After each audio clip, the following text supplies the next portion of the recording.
بسم اللہ الرحمن الرحیم۔ سورہ بقرہ کا رکوع نمبر 29 یعنی 29 اور دوسرے پارے کا رکوع نمبر 13۔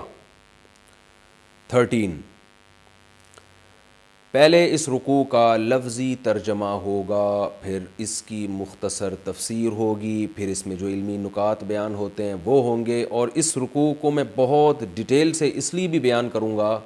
اس ایپیسوڈ کے بعد والا جو ایپیسوڈ ہے، کیونکہ اس میں 3 طلاق کا مسئلہ بھی بیان ہوا ہے، تو میں انشاءاللہ اس کو باقاعدہ احادیث کے حوالوں کے ساتھ، قرآن کی آیتوں کے حوالوں کے ساتھ، کیونکہ یہ مسئلہ ہمارے ہاں بہت ہی ایک معرکۃ الآراء بن چکا ہے، 3 طلاقیں دی جاتی ہیں، اس کے بعد بیوی کو فتویٰ لے کے رکھ لیا جاتا ہے، تو اس پہ میں اگلے ایپیسوڈ میں انشاءاللہ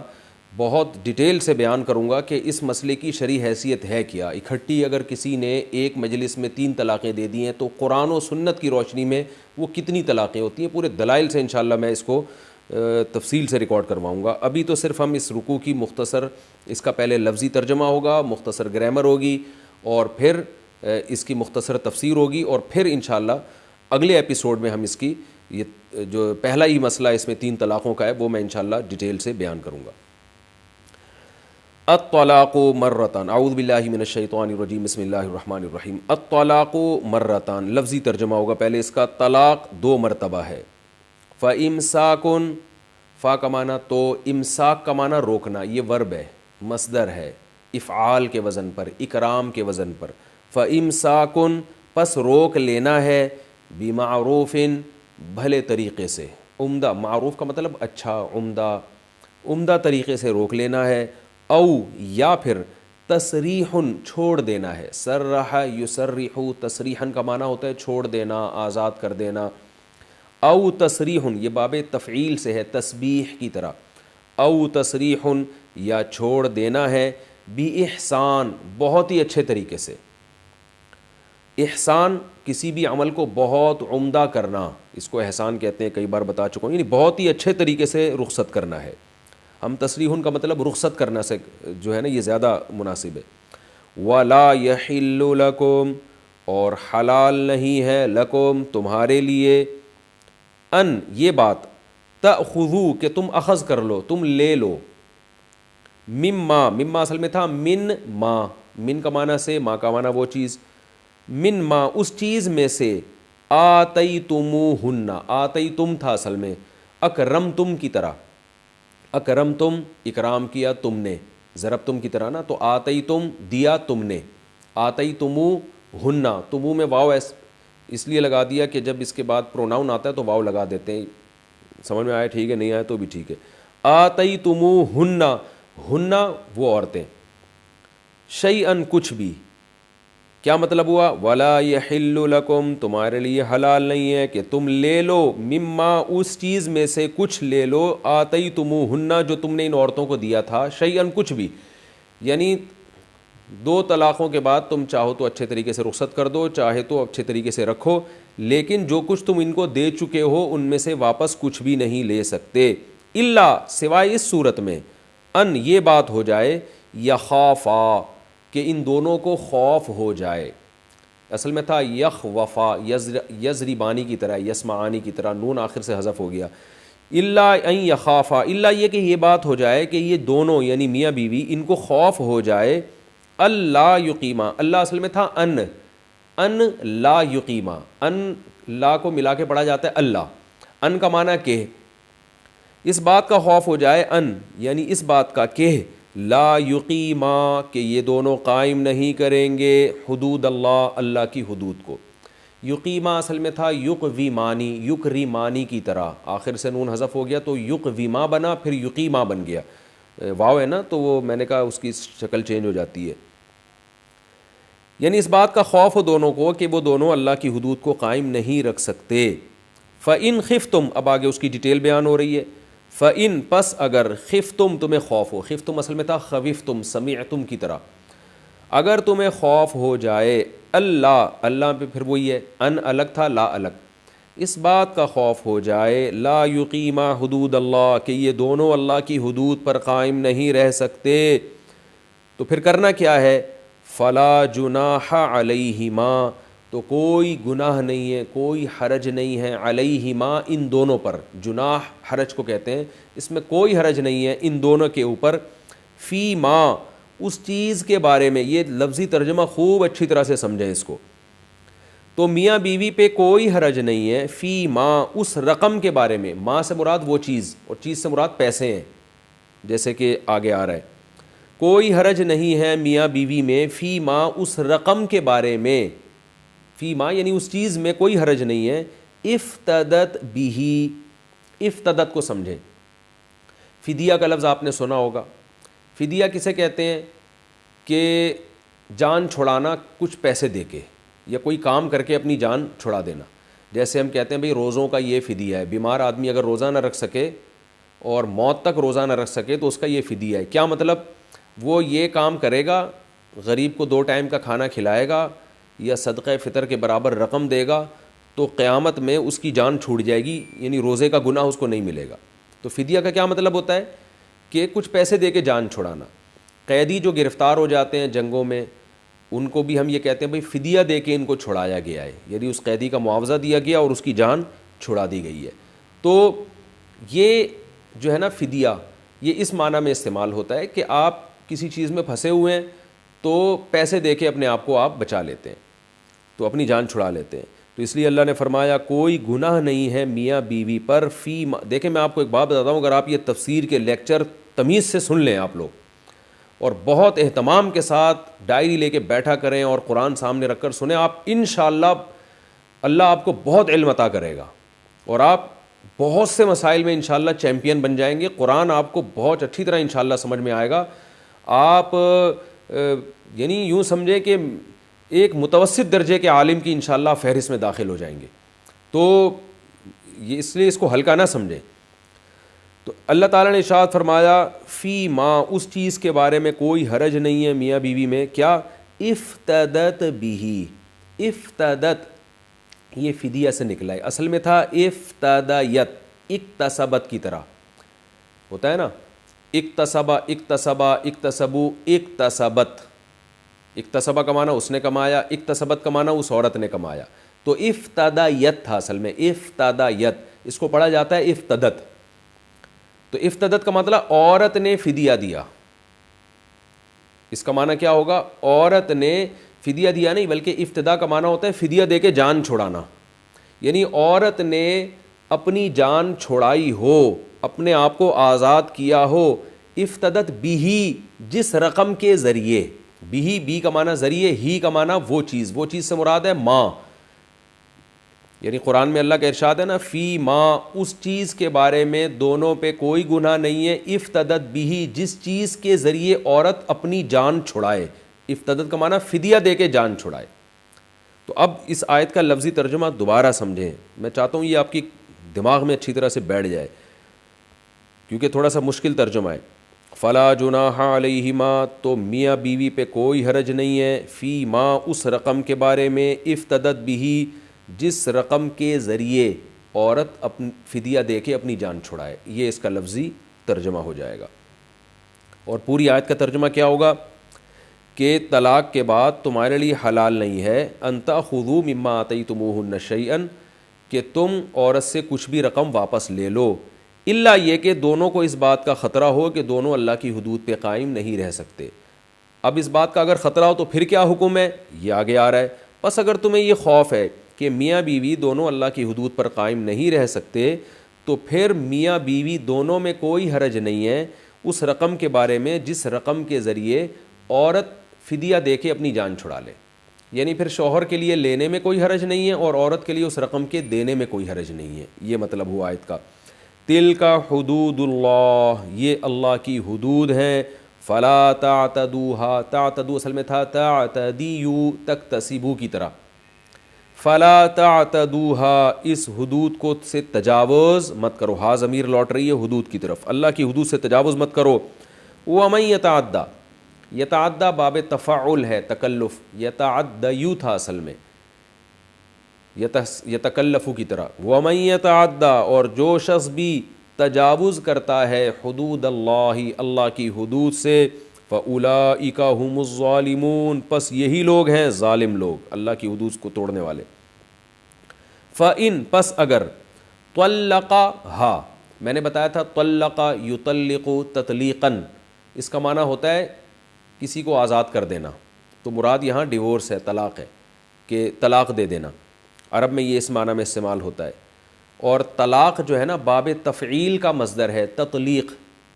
باب تفعیل جو ہے نا، جو تطلیق، اس کا مصدر فعال کے وزن پر بھی آتا ہے۔ اس کی میں نے آپ کو جب گرامر پڑھائی تھی شروع کے 8 لیکچروں میں، اس میں نے یہ بتایا تھا آپ کو۔ تو طلاق بمعنی تطلیق ہے، کیونکہ باب تفعیل کا مصدر فعال کے وزن پر بھی آتا ہے۔ فَإِن طَلَّقَهَا، پس اگر، طلقا سبہا کی طرح، اس نے طلاق دے دی، ہا، اس عورت کو، یعنی تیسری کی بات چل رہی ہے، 2 کا ذکر تو ہو چکا۔ اگر مرد نے اپنی زوجہ کو تیسری طلاق دے دی، فلا تحل، تو یہ عورت حلال نہیں ہے۔ حل یحل، اصل میں تھا حلل یحلل، تو تحل یہ مؤنث کا صیغہ ہے، وہ عورت حلال نہیں ہے، لہو، اس مرد کے لیے، یعنی طلاق دینے والے کے لیے، من بعدو، اس کے بعد، بعدو کا معنی ہوتا ہے اس پروسیس کے بعد، تیسری طلاق کے بعد یہ حلال نہیں ہے، حتیٰ، یہاں تک کہ،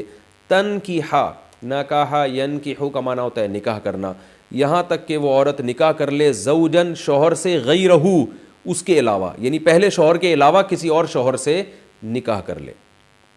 اس کو شوہر اس لیے کہا گیا ہے کہ بعض دفعہ ایک چیز بننے والی ہوتی ہے نا، تو اس کو بھی شوہر کا اطلاق کر دیا جاتا ہے، ظاہر ہے وہ بھی شوہر بنا تو نہیں ہے لیکن بعد میں شوہر بن جائے گا، تو اس کو کہتے ہیں ما یعول الیہ کے اعتبار سے، گاڑا لفظ ہے، مشکل ہوگی آپ کے لیے سمجھنا۔ اس کی مثال ایسے ہے جیسے ہم کہتے ہیں من قتل قتیلا، جس نے بھی مقتول کو قتل کیا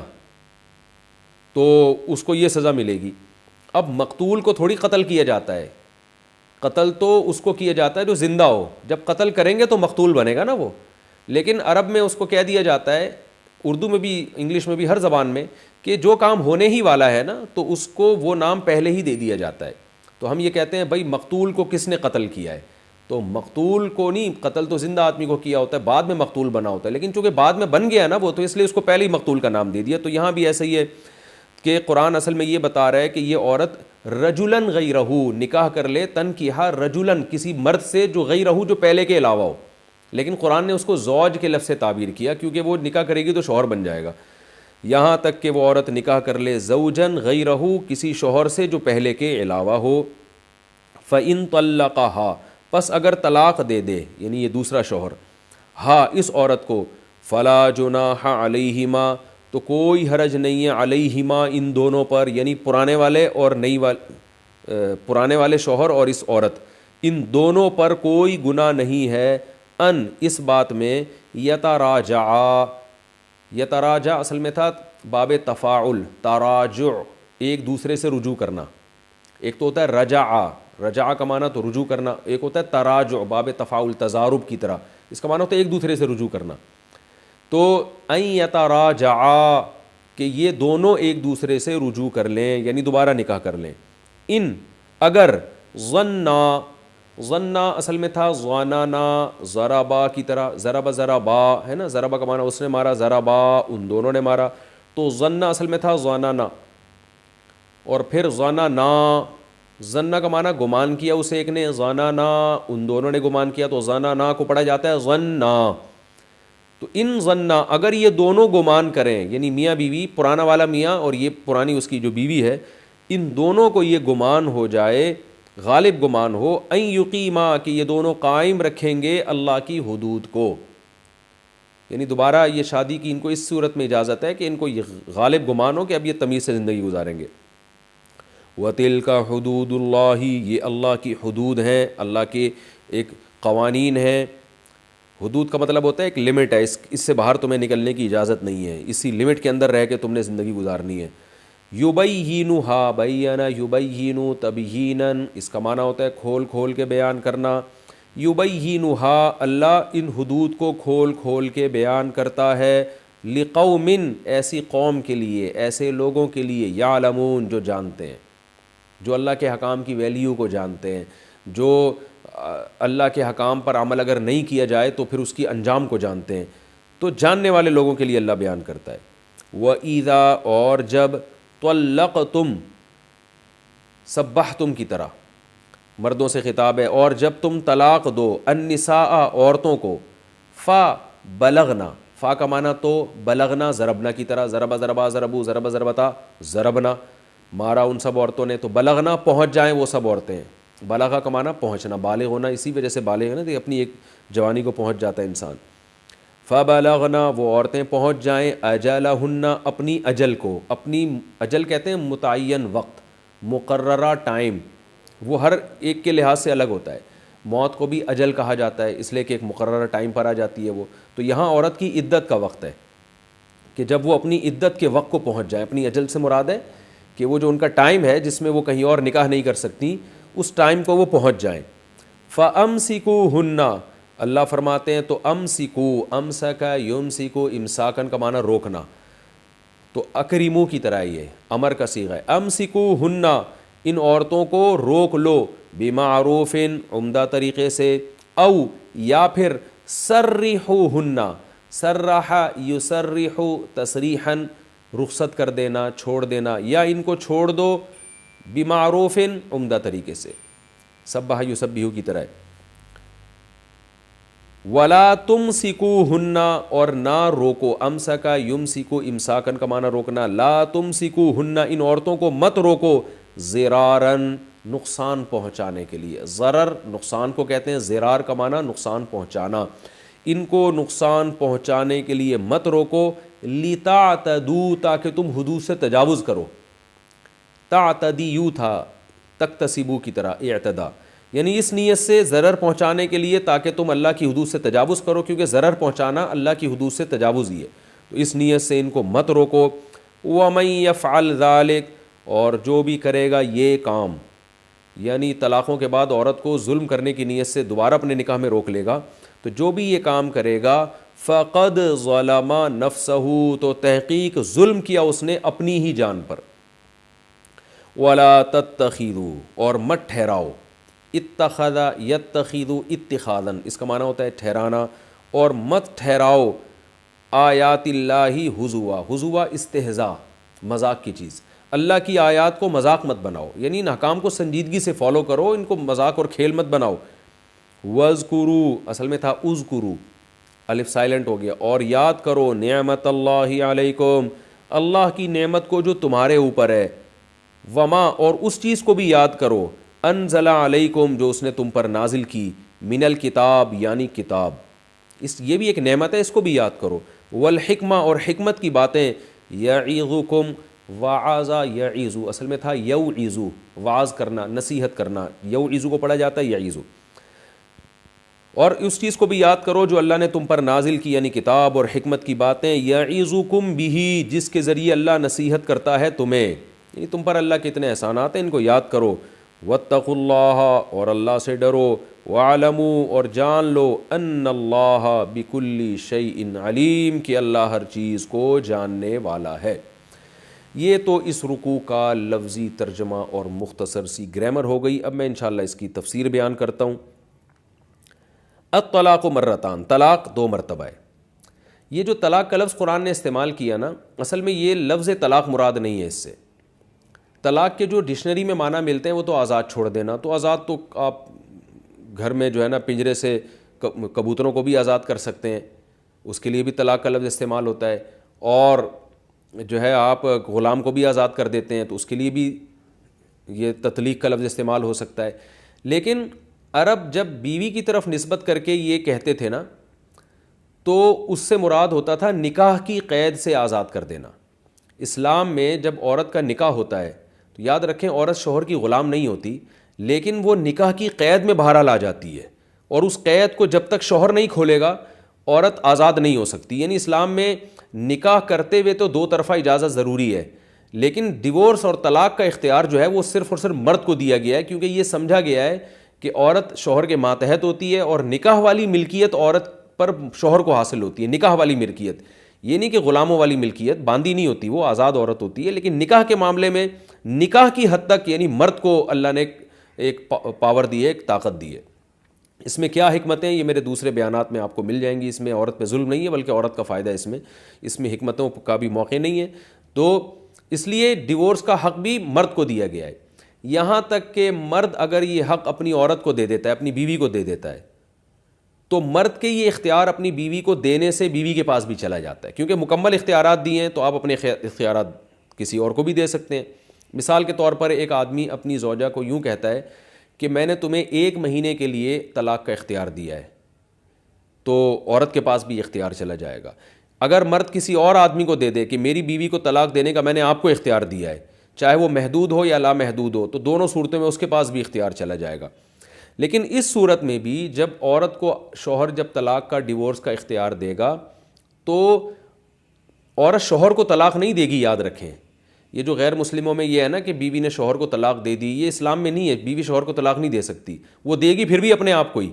یعنی شوہر جب بیوی کو دے گا, کہے گا کہ میں نے تمہیں ڈیورس کا اختیار دیا, تو پھر عورت کے الفاظ یہ نہیں ہوں گے کہ میں نے آپ کو ڈیورس دی, بلکہ یہ ہوگی میں نے اپنے آپ کو ڈیورس دے دی.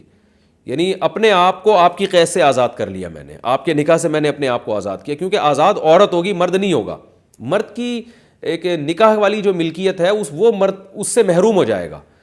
تو اس لیے عورت ہمیشہ اپنے اوپر ہی طلاق واقع کرتی ہے. یہ جو آج کل ایک کلچر ہمارے معاشرے میں, کہانیوں میں اور ڈراموں میں, فلموں میں لوگ بتاتے ہیں کہ وہ جو ہے نا دکھایا جا رہا ہے آج کل ڈراموں میں کہ عورت نے شوہر کو ڈیورس دے دی, تو یہ بالکل لفظی غلط ہے اکارڈنگ ٹو اسلام. عورت شوہر کو ڈیورس نہیں دے سکتی. عورت کو اگر ڈیورس کا اختیار دیا بھی جائے گا تو وہ اپنے آپ کو ڈیورس دے گی. تو یہ خوب اچھی طرح سمجھ لیں. تو الطلاق مرتان کا مطلب یہ ہوا کہ عرب میں جب بیوی کو نکاح سے آزاد کرنا ہوتا تھا تو ابراہیم علیہ السلام کی جو شریعت چلی آ رہی تھی اس شریعت کے مطابق ہوتا یہ تھا کہ, اور اسلام نے بھی اس کو باقی رکھا, کہ زبان پر حکم کا مدار رکھا گیا ہے. بہت اہم ٹاپک ہے, اس کو اللہ کرے آپ کی سمجھ میں آ جائیے. زبان پر حکم کا مدار رکھا گیا ہے کہ مرد جب عورت کو اپنے نکاح سے آزاد کرنا چاہے گا, ختم کرنا چاہے گا, تو کوئی بھی ایسا لفظ استعمال کر لے جس سے یہ پتہ چل رہا ہو کہ یہ اپنی زوجہ کو اپنے نکاح سے آزاد کر رہا ہے. کوئی بھی ایسا لفظ استعمال کر لے, تو اسلام نے بھی اور زمانے جاہلیت میں بھی اس نے مرد کے ان الفاظ ہی کو معتبر سمجھا جاتا تھا, اور اس کو بہت آسان رکھا گیا ہے. مثال کے طور پر کوئی مرد اگر اپنی زوجہ سے یہ کہہ دے کہ تم میرے نکاح سے خارج ہو, تو بس خارج ہو جائے گی وہ اس کے نکاح سے. کوئی مرد اگر یوں کہہ دے آج سے تم آزاد ہو, تو آزاد کے لفظ میں تو بہت سارے احتمالات ہیں. اگر مرد کی نیت یہ تھی کہ نکاح سے آزاد ہو, تو نکاح سے آزاد ہو جائے گی. کوئی یوں کہہ دے کہ تم مجھ پر حرام ہو, اور نیت اس کی یہ ہوتی تھی کہ حرام سے میری مراد ہے کہ جیسے اجنبی عورت مجھ پہ حرام ہے تو تم بھی اجنبی بن گئی ہو, تو بھی نکاح سے خارج ہو جائے گی. یعنی کچھ الفاظ تو ایسے ہیں جن میں نیت کی ضرورت ہے, کچھ میں نیت کی ضرورت نہیں ہے. تو یہ اصل اسلام کا بھی فلسفہ ہے, اور زمانے جاہلیت میں جو ابراہیم علیہ السلام کی شریعت چلی آ رہی تھی وہ بھی یہی تھی کہ مرد جن الفاظ سے بھی چاہے اپنی بیوی کو اپنے نکاح سے خارج کر سکتا ہے, بشرطے کہ ان الفاظ کا جو مفہوم ہے اس مفہوم میں نکاح سے آزادی کا مفہوم آ رہا ہو, یعنی اس کا معنی بھی یہ بنتا ہو. مثلا کوئی شخص اگر اپنی زوجہ سے کہہ دے کہ تو بڑی نالائق ہے, اور بعد میں کہ میں نے جو یہ نالائق کہا نا تو میری نیت طلاق کی تھی, تو طلاق واقع نہیں ہوگی, اس لیے کہ نالائق کے لفظ میں تو کوئی نکاح سے آزادی والا کوئی عنصر پایا ہی نہیں جاتا نا, تو کوئی بھی گالی دینے سے یا کوئی برا بھلا کہنے سے نہیں ہوگی. یعنی ایسے الفاظ استعمال کرے جن سے یہ پتہ چل رہا ہو کہ یہ اس عورت کو اپنے نکاح سے نکالنا چاہتا ہے. تو ایسے الفاظ کسی بھی زبان میں ہو, انگلش میں ہو, پشتو میں ہو, پنجابی میں ہو, سندھی میں ہو, تو اسلام نے انہی الفاظ کا اعتبار کیا ہے. اس لیے اسلام میں صرف عربی میں طلاق نہیں ہوتی, اردو میں بھی ہوتی ہے, فارسی میں بھی ہوتی ہے, انگلش میں بھی ڈیورس کا لفظ ہے اس سے ہو جاتی ہے. تو اب یہ خوب اچھی طرح سمجھیں کہ جیسے ہمارے ہاں بعض الفاظ بعض میننگ کے لیے خاص ہو جاتے ہیں, اصل میں تو وہ خاص معنی کے لیے نہیں تھے, لیکن ان کا استعمال اتنا ہونے لگتا ہے کہ پھر وہ اسی معنی میں استعمال ہوتے ہیں. تو ایسے ہی طلاق کا جو اصل لفظ تھا وہ تو تھا کہ آزادی, لیکن عرب نے اس لفظ کو جب بیوی کے لیے استعمال کرتے تھے تو ان کی مراد یہ ہوتی تھی کہ اس کو نکاح سے خارج کرنا. بالکل جیسے انگلش میں ڈیورس کا لفظ جب بیوی کے لیے استعمال ہوتا ہے تو اس سے مراد نکاح ختم کرنے کے علاوہ اور کوئی مقصد نہیں ہوتا, یعنی اس کا کوئی اور مطلب ہے ہی نہیں عرف میں. تو ایسے ہی عرب میں جو طلاق کا جو لفظ تھا نا, طلاق کا لفظ وہ اسی معنی میں استعمال ہونے لگا کہ جب بھی زوجہ کو اپنی وائف کو نکاح سے انہوں نے خارج کرنا ہے تو وہ طلاق ہی کا لفظ استعمال کرتے تھے. تو اب شریعت نے یہ کیا کہ شریعت نے ایک اصول بنایا ہے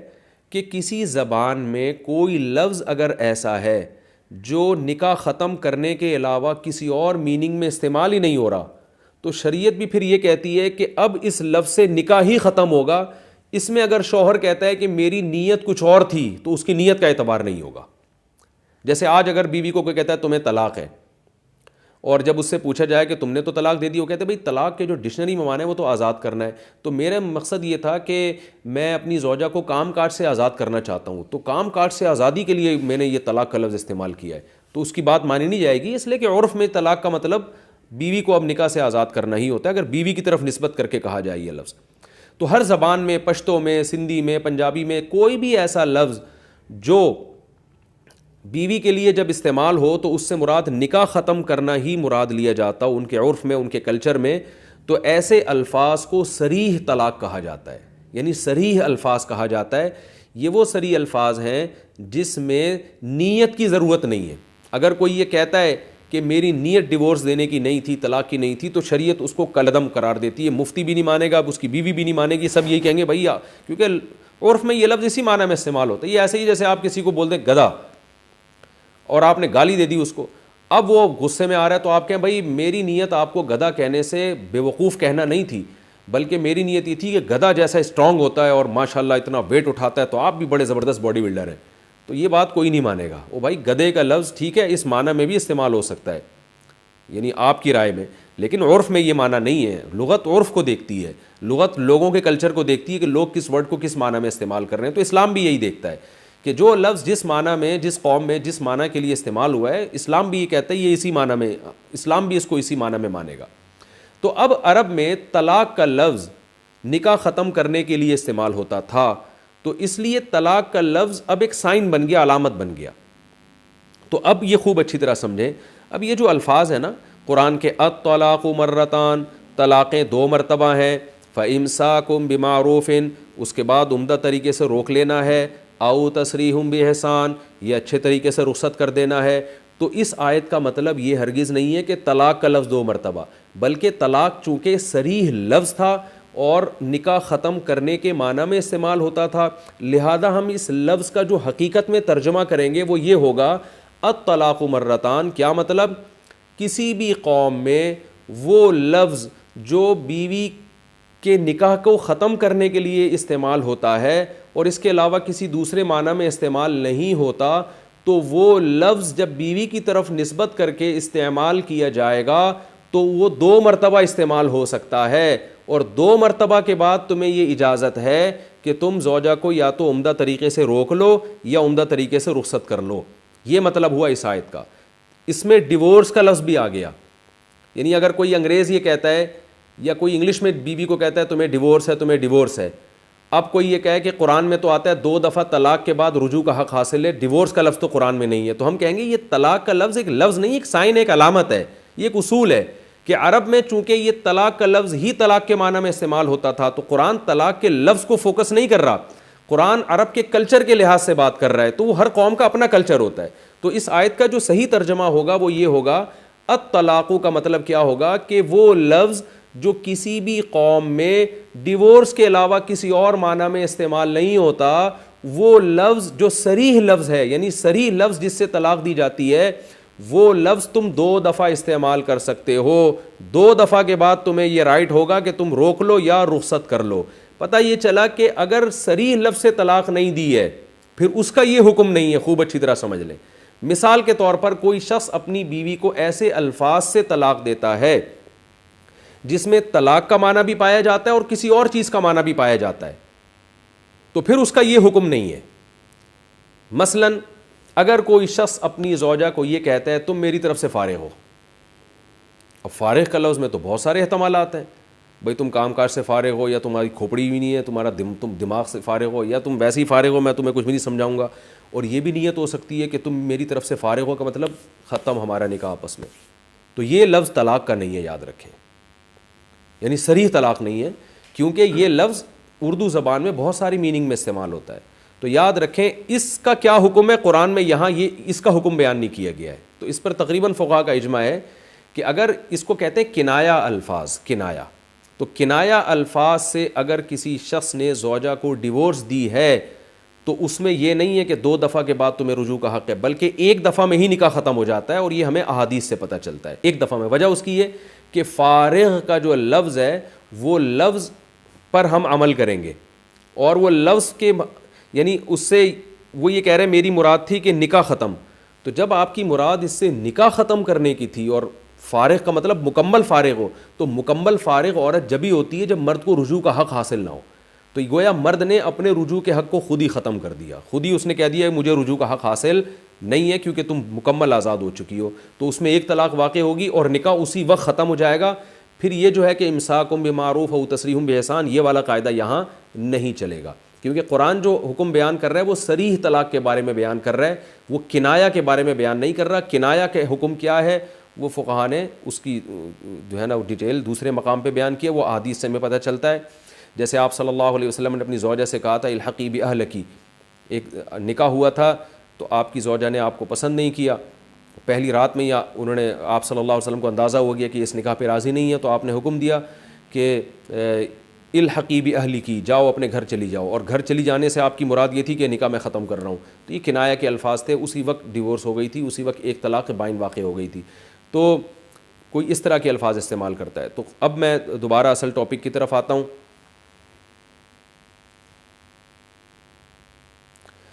الطلاق مرتان، وہ الفاظ جو کسی قوم میں طلاق دینے ہی کے لیے استعمال ہوتے ہیں، جیسے انگلش میں ڈیورس بہترین مثال ہے، تو وہ 2 مرتبہ ہیں۔ کیا مطلب 2 مرتبہ تم وہ الفاظ اپنی زبان سے کہہ سکتے ہو؟ 2 مرتبہ کے بعد کیا ہوگا؟ فَإِمْسَاكُمْ بِمَعْرُوفٍ، چاہو تو عمدہ طریقے سے بیوی کو روک لو، او تسریحم بِإِحْسَان، یا عمدہ طریقے سے رخصت کر دو، یعنی عدت کے بعد، کیونکہ پہلے بیان ہو چکا ہے کہ طلاق کے بعد عورت عدت گزارے گی، تو عمدہ طریقے سے رخصت کر دو۔ اس میں اللہ نے یہ بتایا ہے کہ 3 طلاق کا مسئلہ کیا ہے، وہ تو میں اگلے ایپیسوڈ میں انشاءاللہ ڈیٹیل سے ریکارڈ کرواؤں گا۔ اس میں اللہ نے یہ حکم دے دیا، بتا دیا کہ طلاق کے بعد رکھنا کی نیت بھی اگر وہی حرکتیں دوبارہ کرنی ہے تو پھر نہ رکھو، اور اگر رکھنا ہے تو اچھی نیت سے رکھنا ہے، حقوق ادا کرنے ہیں، محبت سے رہنا ہے، اور چاہو تو عمدہ طریقے سے رخصت کر دو، یعنی رخصت بھی کرنا، دھکے دے کے نکالنا، اس کے جہیز پہ قبضہ کر لینا، جو پھر اس کو ذلیل کرنا، رسوا کرنا، جو ہمارے معاشرے میں ہوتا ہے ڈیورس کے بعد، عورت کو شوہر ذلیل کرتا ہے، عورت شوہر کو رسوا کر رہی ہوتی ہے، ان چیزوں کا اسلام قائل نہیں ہے۔ فرمایا کوئی بات نہیں، ڈیورس ہو گئی ہے، یا تو تمیز سے رکھ کے رجوع کر لو، یعنی 2 طلاقیں ہیں اور 2 کے بعد تمہیں رجوع کا حق حاصل ہے، رجوع کر لو، یا پھر اس کو عمدہ طریقے سے رخصت کر دو۔ 1 طلاق ہو یا 2 طلاقیں ہوں، دونوں کا ایک ہی حکم، کیونکہ جب 2 کا یہ حکم ہے تو 1 کا تو بطریق اولا یہ حکم ہے، یعنی اگر 1 دی ہے تو پھر تو اور زیادہ مرد کو یہ حق حاصل ہے کہ چاہے تو روک لے، چاہے تو رخصت کر دے۔ روکنے کا طریقہ کیا ہوگا کہ زبان سے کہہ دے میں نے بیوی سے رجوع کر لیا، یا زوجہ سے ہم بستری کر لے، یا بوس و کنار کر لے، کوئی بھی ایسا کام جو صرف میاں بیوی ہی میں ہو سکتا ہے، وہ کام کرنے سے رجوع ہو جائے گا۔ اگر رجوع نہیں کرتا مرد اور عورت کی عدت پوری ہو جاتی ہے تو پھر عورت کا نکاح ختم ہو جائے گا، جس کو قرآن نے تسریحم باحسان سے تعبیر کیا ہے کہ بھئی عمدہ طریقے سے چھوڑ دو، تو عدت پوری ہو جائے گی، آپ اس کو عمدہ طریقے سے رخصت کر دیں، وہ اب آپ کی بیوی نہیں رہی ہے، اور جہاں چاہے وہ نکاح کر سکتی ہے، دوبارہ اسی شوہر سے بھی نکاح ہو سکتا ہے، اگر دونوں چاہیں نکاح کر لیں تو کر سکتے ہیں، کیونکہ تیسری نہیں دی ہے، کیونکہ قرآن میں آتا ہے تیسری کے بعد بغیر شرعی حلالہ کے نکاح نہیں ہو سکتا، تیسری سے پہلے دوبارہ بھی نکاح ہو سکتا ہے، اور عدت جب تک پوری نہ ہو تو شوہر رجوع کر کے بھی رکھ سکتا ہے، کیونکہ اس سے پہلے والی آیتوں میں پچھلے رکوع میں بتا دیا کہ وَبُعُولَتُهُنَّ أَحَقُّ بِرَدِّهِنَّ فِي ذَلِكَ، شوہر زیادہ حقدار ہے عدت کے دوران بیوی سے رجوع کرنے کا، یعنی اگر مرد نے 1 یا 2 طلاقیں دی اور عورت نہیں رہنا چاہ رہی تو پھر عورت کو رائٹ نہیں ہے، مرد کو یہ حق دیا گیا ہے کہ وہ رجوع کر لے، بیوی اس کے نکاح سے نہیں نکلے گی۔ یہ مسئلہ بیان ہو گیا۔ آگے اللہ تعالیٰ کا ارشاد ہے وَلَا يَحِلُّ لَكُمْ أَن تَأْخُذُوا مِمَّا آتَيْتُمُوهُنَّ شَيْئًا، عورت کو تم نے طلاق سے پہلے جو کچھ بھی دیا ہو تمہارے لیے حلال نہیں ہے کہ تم اس میں سے کچھ بھی لے لو، یعنی تم نے جو مہر دیا، تحفے تحائف دیے، کچھ بھی دیا ہے تم نے، تو طلاق کے بعد نہیں لے سکتے۔ زمانے جاہلیت میں یہ ہوتا تھا کہ اتنا بیوی پہ خرچ کر چکے ہوتے تھے محبت میں آ کے، اب جب ڈیورس دے رہے ہیں تو پریشان ہوتا ہے، یار یہ تو پوری جائیدادیں ہم اس کو دے چکے ہیں۔ پہلے زمانے میں مہر بھی بہت ہوتا تھا، لاکھوں روپے مہر ہوا کرتا تھا، پتہ نہیں کتنے کتنے دراہم چاندی اور کتنے کتنے دینار سونے کے سکے ہوا کرتے تھے پہلے مہر میں۔ تو اللہ نے فرمایا کچھ بھی تمہیں لینے کی اجازت نہیں ہے، الا ان یخافا اللہ یقیما حدود اللہ. ہاں ایک صورت ہے جس میں شوہر کچھ پیسے واپس لے سکتا ہے, وہ صورت اس کو خلا کہا جاتا ہے. یعنی قرآن نے پہلے وہ طلاق بیان کی جس میں مرد پہل کرتا ہے طلاق دینے میں, اور وہ پیسوں کے بغیر ہوتی ہے, بلکہ اس میں بیوی سے پیسے لینا بھی جائز نہیں ہوتا. تو اس طلاق کا حکم اللہ نے بیان کیا. پھر اللہ بیان کر رہا ہے وہ طلاق جس میں مطالبہ عورت کی طرف سے ہو اور عورت پیسے دے کے شوہر سے جان چھڑا رہی ہو, اس کو خلا کہا جاتا ہے. خلع اصل لفظ ہے یہ خلع, لیکن اردو میں اس کو خلا کہتے ہیں. تو اس کو بیان کیا جس کو طلاق بالمال کہہ سکتے ہیں آپ, یعنی وہ طلاق جس میں شوہر کو اس کا معاوضہ مل رہا ہے. اور پھر اس کے بعد اللہ نے حکم بیان کیا کہ تیسری طلاق کا کیا حکم ہے, یعنی طلاق چاہے مال کے ذریعے ہو یا بغیر مال کے ذریعے ہو, تیسری طلاق کے بعد رجوع کا حق حاصل نہیں ہے, اور دونوں آپس میں نکاح نہیں کر سکتے, چاہے وہ بالمال ہو یا بغیر مال ہو. اس لیے اللہ نے تیسری طلاق کو تھوڑا یعنی خلا کے بعد ذکر کیا ہے, کیونکہ تیسری طلاق میں خلا والی طلاق بھی آ گئی اور وہ طلاق بھی آ گئی جو مال کے بغیر ہوتی ہے, جس میں شوہر خود سے طلاق دے رہا ہوتا ہے بغیر عورت کے مطالبے کے. تو اس لیے تیسری کو اللہ نے تھوڑا تاخیر سے ذکر کیا تاکہ اس میں دونوں قسم کی طلاقوں کا حکم آ جائے کہ تیسری طلاق کسی بھی صورت میں ہوگی, چاہے خلا کے ذریعے ہو یا بغیر خلا کے ذریعے ہو, تیسری کے بعد شوہر اور بیوی آپس میں دوبارہ نکاح نہیں کر سکتے. یہ حکمت ہے اس ترتیب میں. تو اللہ نے فرمایا کہ تمہارے لیے حلال نہیں ہے کہ تم عورت سے کوئی بھی رقم واپس لو الا یہ کہ دونوں اللہ کی حدود پر قائم نہ رہ سکیں. فَإِنْ خِفْتُمْ أَلَّا يُقِيمَا حُدُودَ اللَّهِ, اگر تمہیں اس بات کا خوف ہو. تمہیں سے کون مراد ہے؟ تمہیں سے حکمران بھی مراد ہو سکتے ہیں, میاں بیوی کے اہل خانہ بھی مراد ہو سکتے ہیں. یعنی خاندان والوں کو اگر یہ خطرہ ہے کہ یہ میاں بیوی نہیں بیٹھ رہے, اور اولین مخاطب اس کا حکمران ہے یعنی عدالتیں, اگر حدود پہ قائم نہیں رہ سکتے تو پھر ان کے لیے جائز ہے کہ یہ عدالت میں جائیں. اور پھر اللہ عدالت سے خطاب کر رہے ہیں کیونکہ خلا اکثر عدالت کے ذریعے ہوتا ہے. وجہ اس کی یہ ہے کہ عورت جب شوہر سے ڈیورس کا مطالبہ کرتی ہے تو شوہر اس میں دلچسپی نہیں لیتا, اس کی بات کو سنجیدگی سے نہیں لیتا. تو اس لیے ایسے موقع پہ عدالت درمیان میں پڑتی ہے اور وہ شوہر کو نوٹس دے کے بلاتی ہے کہ آپ کی بیوی آپ سے طلاق کا مطالبہ کر رہی ہے, تاکہ شوہر اس نوٹس کو سنجیدگی سے لے اور شوہر کو یہ تحفظ ہو کہ میں اگر مہر واپس لوں گا تو مجھے ملے گا, کیونکہ عدالت انوالو ہوئی ہے. ورنہ اس بات کا بھی امکان ہوتا ہے کہ میاں نے طلاق دے دی اور بیگم پھر مہر لے کے غائب ہو جائے. تو اس لیے اللہ نے حکمرانوں کو خطاب کیا. حکمران اگر نہ ہو تو پھر قوم کے جو با اثر لوگ ہیں, علماء ہیں, وہ اس میں داخل ہیں. اللہ فرماتے ہیں فَإِنْ خِفْتُمْ, اگر تمہیں اس بات کا خوف ہو, یعنی اے مسلمانوں تمہیں اس بات کا خوف ہو, اللہ یقیما حدود اللہ, کہ یہ دونوں اللہ کی حدود پر قائم نہیں رہ سکتے,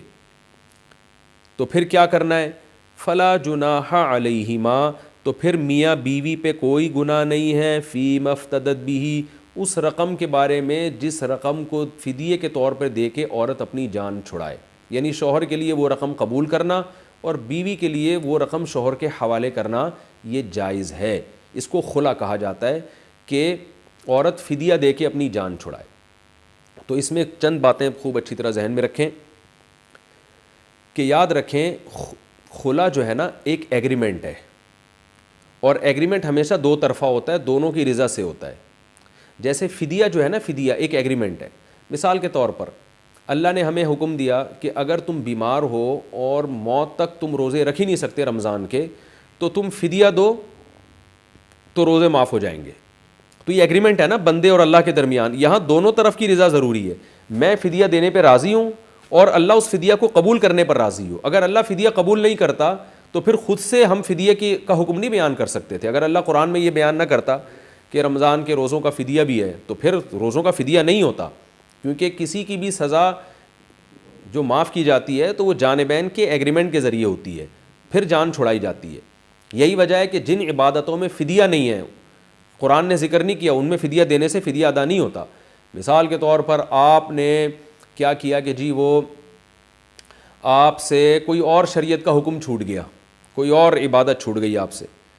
تو اب آپ کہیں کہ جی اس کا فدیہ ادا کر لوں گا تو عبادت ہو جائے گی. ایسا نہیں ہو سکتا, وہ فدیہ دینے سے وہ عبادت نہیں ہوتی. ہاں ایک سوال پیدا ہوتا ہے کہ نماز کے فدیے کا تو قرآن و حدیث میں ذکر نہیں ہے, تو پھر فقہا نے نماز کے فدیے کا ذکر کیوں کیا ہے؟ اس کا جواب یہ ہے کہ فقہا نے یہ کیا ہے کہ